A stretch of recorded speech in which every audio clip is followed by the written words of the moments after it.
Hello दोस्तों, channel में जुड़े होने के लिए धन्यवाद। आज हम episode 2 of RXJ simplified the complete course guide पे हैं। ये वीडियो में कोर्स आउटलाइन का पहला टॉपिक हम लोग देखेंगे। जो भी कोई कोर्स आउटलाइन नहीं देखा है, ये आई कार्ड में मैंने पिन करके रखता हूँ ताकि उन लोग जाके वो कोर्स आउटलाइन देखें।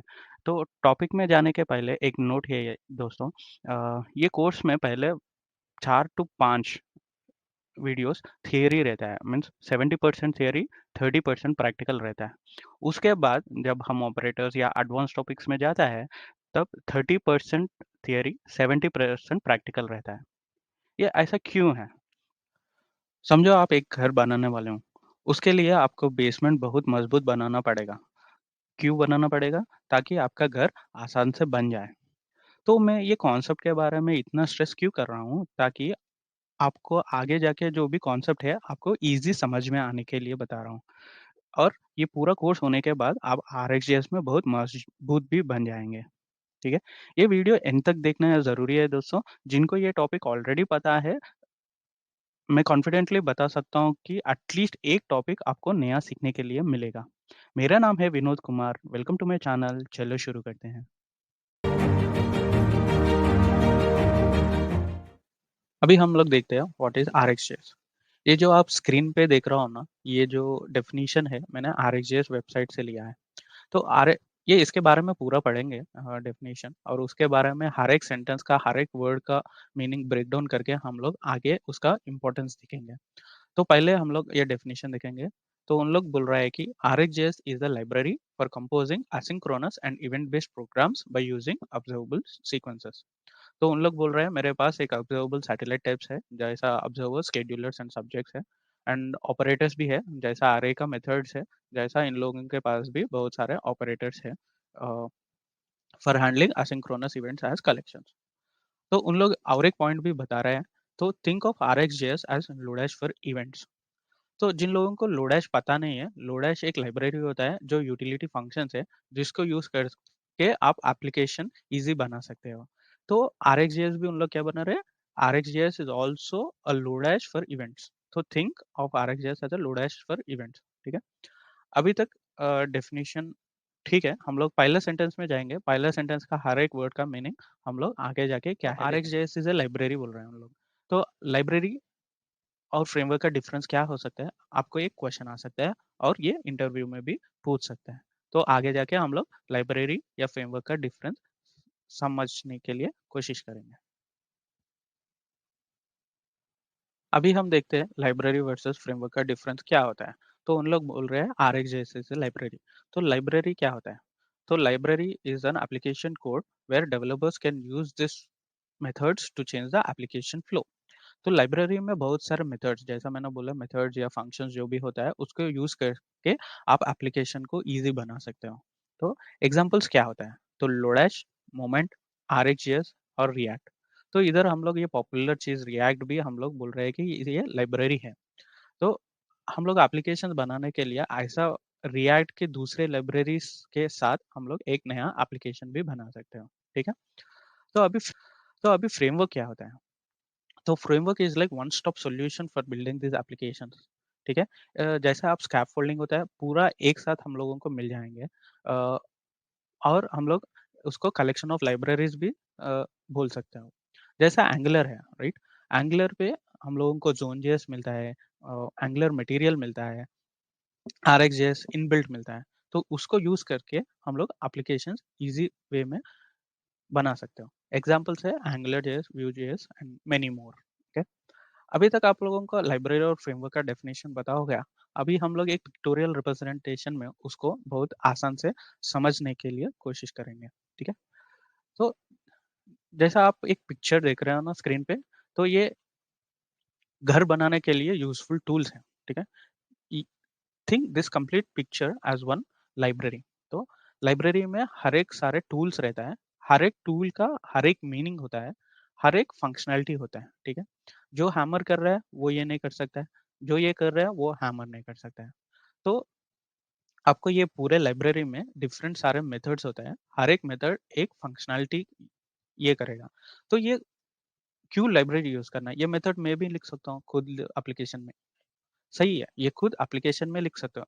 सपोज़ आप array sort यूज़ कर रहे हो या कस्टम सॉर्ट यूज़ कर रहे हो, आप कौन-सा सॉर्ट यूज़ करेंगे? बबल सॉर्ट यूज़ करेंगे, मर्ज सॉर्ट, क्विक सॉर्ट, तो आपको बहुत सारा कोड लिखना पड़ेगा।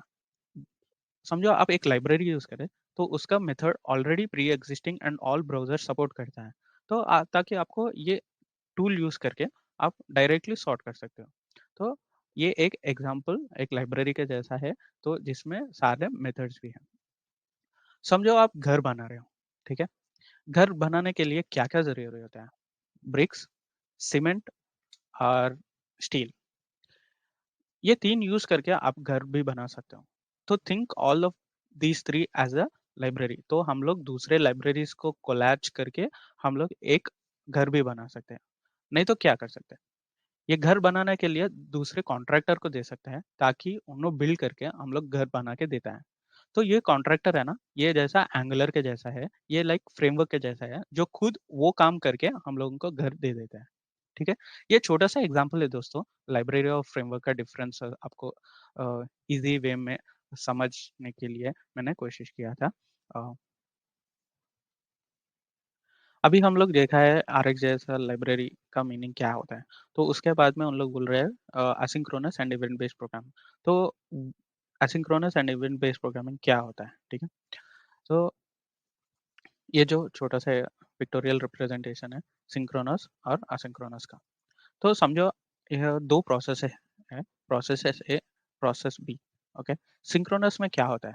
तो प्रोसेस ए का टास्क जब ए खत्म होता है, प्रोसेस बी का टास्क शुरू होता है और प्रोसेस बी का टास्क जब एंड होता है और प्रोसेस ए का दूसरा टास्क शुरू होता है। तो ये सीक्वेंशियल है दोस्तों। एसिंक्रोनस में क्या होता है? तो प्रोसेस ए का टास्क शुरू होता है और एंड होने के बाद सपोज़ प्रोसेस बी का टास्क पैरेलल में एग्जीक्यूट होता है, ताकि आपको प्रोसेस ए का दूसरा टास्क भी कंटिन्यूएशन में होता है और ये प्रोसेस बी का टास्क एग्जीक्यूट होने के बाद हमको एक कॉल बैक या नोटिफिकेशन मिलेगा। ये सिंक्रोनस एंड असिंक्रोनस, ये सिंक्रोनस क्यों है? So JavaScript is a single threaded based application, इसलिए ये सिंक्रोनस के तरीके वर्क होता है। बट हम लोगों को एक नया टॉपिक आया है असिंक्रोनस। तो उसमें क्या है, थोड़ा टाइम आने के बाद वो टास्क एग्जीक्यूट होता है और हमको नोटिफिकेशन मिलता है, ताकि हम ब्लॉक ना समझो हो जाए। आपके पास 3 कोड है, 3 लाइन्स ऑफ कोड है। तो सिंक्रोनस में क्या होता है, पहला लाइन एग्जीक्यूट होता है, सेकंड लाइन एग्जीक्यूट होता है, उसके बाद ही थर्ड लाइन होता है। तो असिंक्रोनस में क्या होता है, पहला कोड एग्जीक्यूट होता है, थर्ड कोड एग्जीक्यूट होता है, सेकंड कोड बाद में एग्जीक्यूट होता है। जब ये फिनिश करेगा, तब हमको एक नोटिफिकेशन या कॉल बैक के हिसाब से मिल जाएगा। अभी हम लोग एक प्रैक्टिकल डेमो में जाते हैं। अभी हम लोग प्रैक्टिकल्स देखते हैं, लाइक सिंक्रोनस क्या होता है, asynchronous using event listeners, intervals and timers. ठीक है? तो इधर मैंने स्टैगलेट्स यूज़ करा है फ्रेंड्स। तो ये जो यूआरएल है, वो मैं आपको कमेंट सेक्शन में और डिस्क्रिप्शन में प्रोवाइड कर दूँगा। ये क्यों यूज़ कर रहा हूँ, ये डायरेक्ट ब्राउज़र में यूज़ कर सकते हो। इसलिए मैं अभी ये एग्ज़ाम्पल के लिए मैं यूज़ कर रहा हूँ। एंड आप लोग फ़ोर्क भी कर सकते हैं, ये जो यूआरएल है ना, उसको फ़ोर्क करके आप भी प्रैक्टिस कर सकते हो। ठीक है? In the interest of time ना, मैंने एक स्निपेट्स लगाया है, तो ये स्निपेट्स के हिसाब से हम लोग सिंक्रोनस और एसिंक्रोनस देखेंगे। तो पहले हम लोग सिंक्रोनस के बारे में देखेंगे फ्रेंड। तो अभी आप देखो, ये 3 स्टेटमेंट्स जो मैंने आपको पहले भी बताया था, तो स्टेटमेंट 1 एग्ज़ीक्यूट होता है, उसके बाद फॉर लूप एग्ज़ीक्यूट होता है, उसके बाद स्टेटमेंट 2। ये पूरा सिंक्रोनस है दोस्तों, फॉर लूप होने के बाद ही ये वाला चीज़ें होता है। तो असिंक्रोनस क्या होता है? Asynchronous over the period of time होता है एंड देन आपको नोटिफ़ाई करता है। तो हम लोगों का पहला एग्ज़ाम्पल है वो इवेंट लिस्टनर, ठीक है? इवेंट लिस्टनर क्या होता है? तो मैंने अभी के लिए डॉक्यूमेंट के ऊपर क्लिक इवेंट लगाया था। एक बार डॉक्यूमेंट के बाद क्लिक होने के बाद हम लोगों को ये कॉल बैक मिलेगा, ठीक है? तो हम लोग ये एग्ज़ाम्पल लेंगे और देखेंगे कि ये सिंक्रोनस है, असिंक्रोनस है, ठीक है? तो आप कंसोल में देख सकते हो, तो स्टेटमेंट 1 एग्ज़ीक्यूट हो गया, तो स्टेटमेंट 2 इमीडिएट एग्ज़ीक्यूट हो गया, ठीक है? तो अभी मैंने डॉक्यूमेंट के ऊपर क्लिक करूँगा ना, तभी ये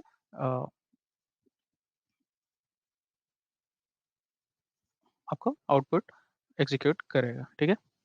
तो अभी ये इवेंट लिज़नर के हिसाब से देखे थे, हम लोग अभी इंटरवल के बारे में देखेंगे, ठीक है?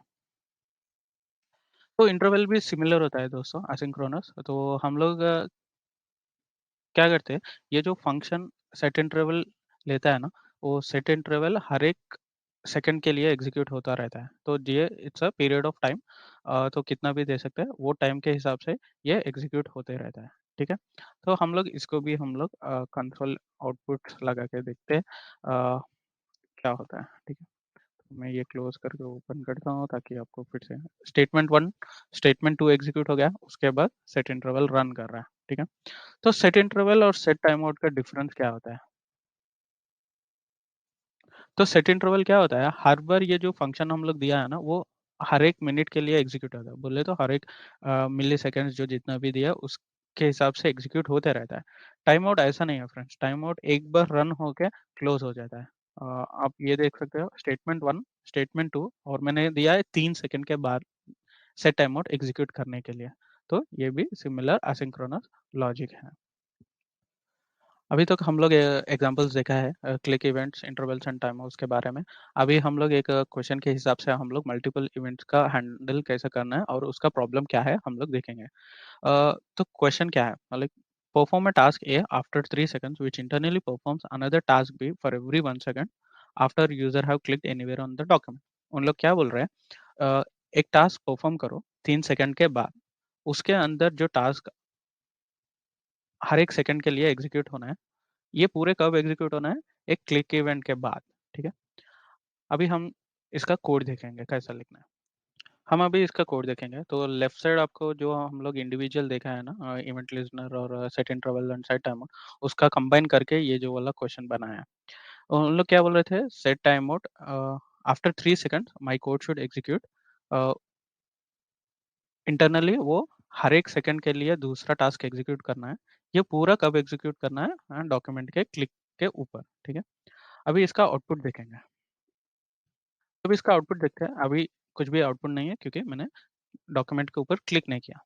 सो once I click the document, तो इधर क्या होता है, 3 सेकंड के बाद टाइम आउट आया, उसके बाद इंटरवल हर एक सेकंड एग्जीक्यूट होते रहता है, ठीक है? तो ये वाला कंजंक्शन ऑफ क्या बोलते हैं, ये कॉल बैक्स है ना, तो हम लोग क्या करना, मल्टीपल इवेंट्स एग्जीक्यूट करने के लिए क्या करना पड़ा, ये इवेंट लिस्टनर के कॉल बैक के अंदर हम लोगों को एक मेथड लिखना पड़ा और इसका कॉल बैक में फिर से मेरे को सेट इंटरवल का लिखना पड़ा। तो ऐसा अगर मल्टीपल इवेंट्स होते रहता ना, तो ये एक प्रॉब्लम क्रिएट करता है कॉल बैक्स का। तो वो प्रॉब्लम क्या होता है, प्रॉब्लम का नाम होता है कॉल बैक हेल। तो this results into a problem called as callback hell. तो कॉलबैक हेल क्या होता है, ये जो फंक्शन का कॉलबैक्स है ना, उसके अंदर हम लोग डिपेंडेंट फंक्शन कॉल करते हैं, उसके डिपेंडेंट फंक्शन के अंदर डिपेंडेंट फंक्शन कॉल करता है, वैसा चेन बन जाता है। ये जब पैटर्न ऐसा बनता है ना, ये हमको एक प्रॉब्लम बनाता है कॉलबैक हेल। तो ये प्रॉब्लम सॉल्व करने के लिए हम लोगों को प्रॉमिस आया पिक्चर में, जो this gives the birth of promise. तो प्रॉमिस का एक एडवांटेज है अभी के लिए, जो कॉलबैक हेल्प का इश्यू सॉल्व करता है। तो अभी तक हम लोग देखा है लाइब्रेरी क्या होता है, असिंक्रोनस एंड इवेंट बेस्ड क्या होता है। तो अभी हम लोग लास्ट में देखेंगे ऑब्जर्वेबल सीक्वेंसेस। ओके, तो ऑब्जर्वेबल सीक्वेंस क्या होता है, तो observable is a blueprint of stream. तो मैंने बोला है observable is a blueprint of stream. ये बोलने से आपको एक डाउट आएगा, स्ट्रीम का मतलब क्या होता है। अभी हम एक पिक्चर देखते हैं, उसको देखने के बाद आपको समझ में आ सकता है व्हाट इज स्ट्रीम। तो स्ट्रीम क्या होता है, stream is nothing but a continuous flow. तो it can execute multiple events और multiple values over a period of time. तो हम लोग कलेक्शन ऑफ क्लिक इवेंट्स भी हम लोग एक स्ट्रीम के हिसाब से देख सकते हैं। तो एग्जाम्पल्स क्या होता है, तो click events, set interval and set time outs. Okay, तो ये जो ऑब्जर्वेबल है ना, ये बहुत कोर कॉन्सेप्ट है आरएसजेएस में।